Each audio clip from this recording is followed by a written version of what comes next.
Okay, so I'm gonna show how we do an assessment. So normally you would do inspection, palpitation, percussion, and then auscultation, but because I'm gonna show you on the abdomen, it's in a different order. So we're gonna do inspection, auscultation, percussion, and then palpitation. And for this example, we're gonna pretend that this is just the patient's shirt and there's no clothing under here. Let's say it's a difficult patient. So first we would inspect, so we would expose the area. So I would look for rashes, any deformity, bleeding, anything like that. I don't see any. Next I would auscultate all 4 areas. So I'm gonna do that now. I'll be listening for any abnormal bowel sounds. We have good bowel sounds. All 4 quadrants. Or in some cases, no bowel sounds. So he has hyperactive bowel sounds. So that would be the auscultation part. The percussion, you would use your finger here kind of pushing and kind of tapping hard on your other finger, listening for any abnormal sounds. So it should be, usually use 2 fingers. So that looks good to me. Put this out of the way.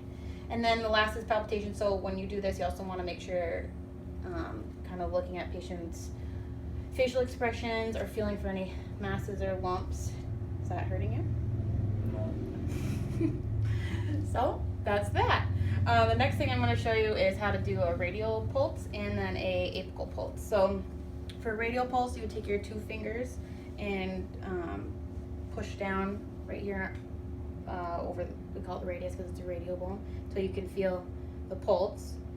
So I'm feeling for regularity, the strength. If it was irregular, I would count for a full minute, but I would also do an apical pulse. Because it's regular, I would count for 30 seconds and then multiply that result by 2. And then as I'm taking a radial pulse, once I'm finished and I've counted, I would also then, without kind of giving the patient any indication, I would watch their respirations as well so that they don't get nervous that I'm staring at them, so I can get an accurate respiration. And then for the apical pulse, I'm going to go in the 5th intercostal space, and I will listen for a full minute, especially if the patient has an irregular pulse. So right, you can count down if you want to, but just from experience, I know it's right about here. And you would listen for S1 and S2, just to make sure everything sounds normal, and it does. Thank you, patient. And I'm all finished, and I will upload my blood pressure video soon.